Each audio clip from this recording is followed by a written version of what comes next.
In this video, I want to talk about several different things. One being a video that Luenell did talking about Diddy. Another is Diddy's video where he's actually saying that he's sorry. And then a comment that King Combs made about why now as far as the video coming out. This Diddy shit. First of all, y'all will believe when we say that black are the most disrespected, underserved, underbelieved women in society. You can be, if Diddy had a smack J-Lo like that and drug her down the hallway, he'd have been in jail 8 years ago. If he did that to a snow bunny, which is a white with blonde hair and blue eyes, yes, that's the term we use sometimes. I said what I said. If Diddy had done that to a snow bunny, he'd be up under the jail. Diddy wouldn't let her basically work on music unless she would do stuff like this for him. And yeah, all this is the lawsuit, and it's now going to be a permanent part of Diddy's legacy. Well, I have questions. Yeah, what are your questions? Glasses come off. Okay, so I have been taken advantage of in my life as well, right? Yeah, we talked about that, yeah. Okay, but I don't understand how anybody can make you do that. Like, are the doors locked? You can't leave. I know these people got big mansions. They're secluded. Sometimes you don't have good phone service. But I don't see how anybody can make you unless you've got, and this is no shaming on Cassie. Yeah. Or anybody in that situation. I just don't understand. I don't understand how somebody could, like, you could not make me, you, and you're bigger than me, yeah, and all that. You could not make me without tearing up this entire room. Right. That's just me. Yeah. You can't make me do that unless there's a gun involved. So I don't understand how that happens. And then they're around for months and months and months years. and years and years. They're already and years. Like 8 years, I think. And then you go out in this persona and you're smiling and you're on this person. Like, I just don't understand. I don't understand how that works. I don't get that. Well, I talked to Boosie about this. And he feels that Cassie is either traumatized or she loved every minute. With Cassie, it's either she was traumatized by what she been through. Mm-hmm. Either she was traumatized, she was sick and hurt, or she loved every minute of it. Coincidence that she filed a lawsuit after marrying a personal trainer and no longer having the lifestyle that she was used to after all these years through most of her adult life? I think that's part of it. You gotta, because she never pressed criminal charges against him. I know, right? It was a civil case, which means it's money. Now you could say, no, I'm doing it to make things right. But if that's the case, sue for $1. You know what I'm saying? No, you're suing for $30 million. So money is definitely, no matter what you say, money is the focus of that lawsuit. It is, and I think that also when people sue for that large amount of money, that's the only way they feel like maybe they can hurt that person. It's in their pocketbook or shame them. I don't know. I don't know. Are they trying to hurt them or are they trying to pad their own pockets? I don't know anything about. You can hurt people all types of ways. I don't know nothing about nothing like this. As you can see with that video, she was talking about when it comes to black women, they are the least protected and they are the most underserved when it comes to being abused and people believing them when it comes to being abused. I played that video she did with Vlad because it was like about 4 months ago, kind of right when the situation came out with Cassie, because she came out in November and I think the video was did in December of 2023. The attitude of men, a lot of men, they have that attitude of they don't believe the women. Regardless of the abuse, they might have marks on their bodies, they might have black eyes, they might see all of this. And then there's other women saying the same thing. they still want to take the side of the man. And it becomes hard as a woman to say, this is what's going on with me, when you know you're in a society where they're going to point fingers at you and say, what did you do? He hit you because you did something. He abused you because you did something. He treated you like because you did something. That's the society we live in. It's always, what did the woman do to deserve to get hit? What did the woman do to deserve to get abused? Then the other question was, why did she stay? Why did she not leave? In the Bible, it says the devil walks around like a roaring lion looking for those he can devour. That's the evil when it comes to men. They abuse women they know they can abuse. They are bigger, they are stronger, and they assert their authority to bring that fear. A lot of times men would get women that are younger than them because they know they're easier to control, because their life experience isn't that great. They don't have a lot to fall back on when it comes to abuse. Or they may have been in situations where they have been abused, so now it's easier for them to adjust to it. It's easier for them to take it. But as a woman, because I was abused myself, I fought back, but at the same time, that did not stop my abuse. I would never look at another woman and say, why did you not fight back? Because her situation and my situation might be similar, but the mindset of fighting back, not fighting back might be different. She may have felt if she fought back, it would be worse the next time that he put his hands on her. So to sit there and say, well, I don't understand why she stayed. I don't understand why. It's a mental thing. It's about control. It's about letting the person know how dangerous they are, what they will do to you if you decide to leave, or what they will do to your family if you decide to leave. It's a manipulation thing. It's sadistic and it's sick because it's a power trip. People who do that, because you have to also look at her being there and being surrounded by men that's not doing anything to stop it or help her. Surrounded by other women who know what's going on and they just turn and look the other way. It has been alleged that he's working with the feds, that he have done criminal activity and got away with it. So you don't think that he hasn't told her that, or she haven't seen certain things for herself, and then therefore, why would she feel I can call the police or call authorities and get help? Because other people have said things and he still got away with it.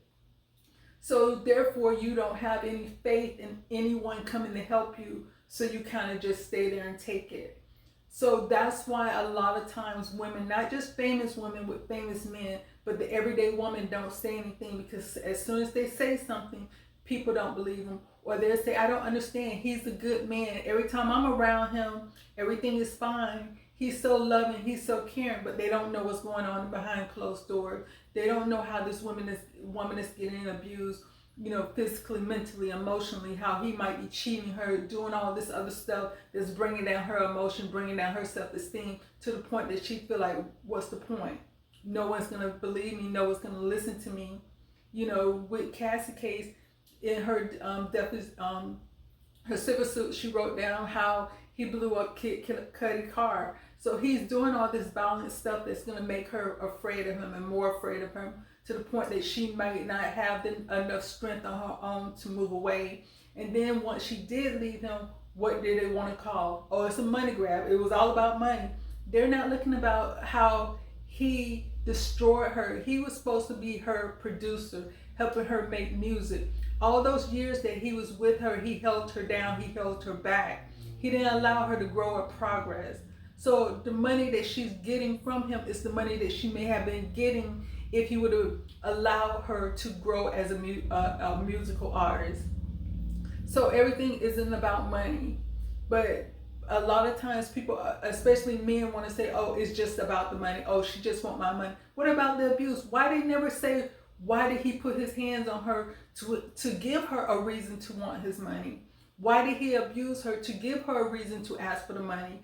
All those beatings she took, all those times she was threatened, all those times she felt for her life, all those times he forced her into having off with other men.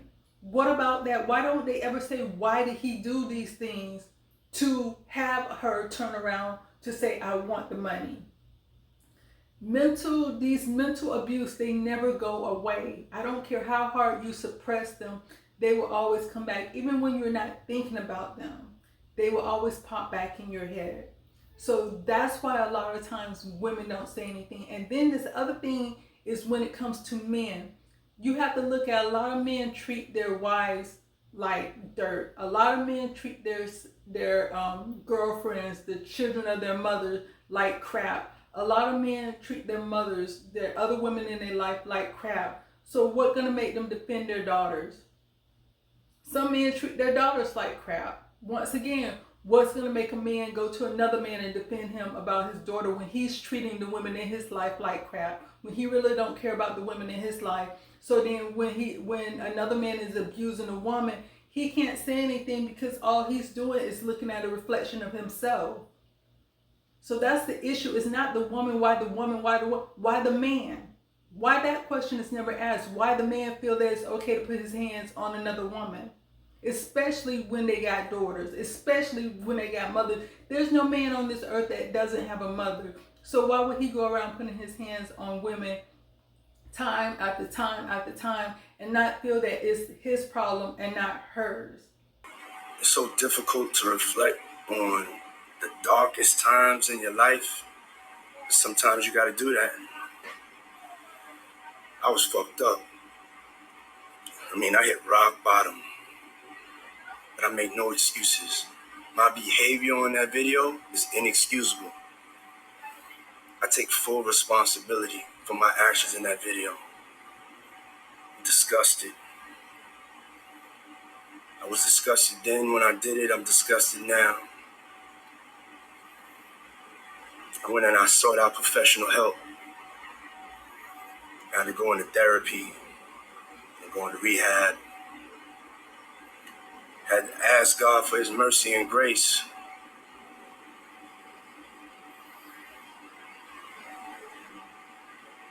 I'm so sorry.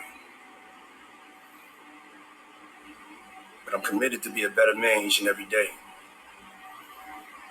I'm not asking for forgiveness. I'm truly sorry.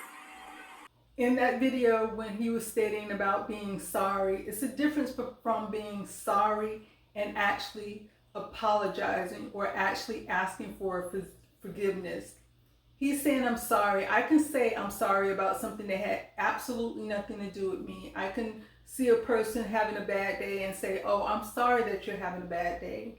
Or someone, lose someone that they love. Oh, I'm sorry to hear about your loss. Or I'm sorry that happened to you.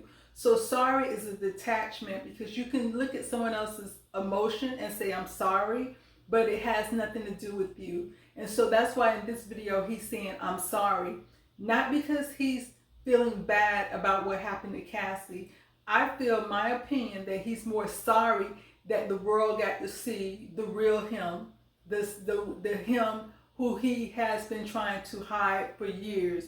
He comes out like he's such a great guy. He comes out like he cares about people. He makes videos about how great he is as a human being. So he's sorry that the world got to see that side of him, that dark place that he was in. And he was in that dark place multiple times based on what his security guard said he did to his first child's mother, based on what everyone's saying that happened with Kim Porter. So he's been in a dark place for a very long time, and he's sorry that y'all are seeing the true him. He's sorry that that videotape came out with him running down the hallway. That is what he's sorry about. And then the other part, when he said he's going to have to ask God for his mercy and his grace. You do not get mercy or grace from God unless you give repentance.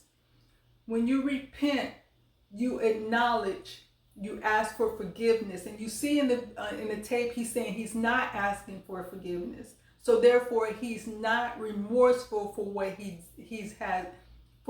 has done.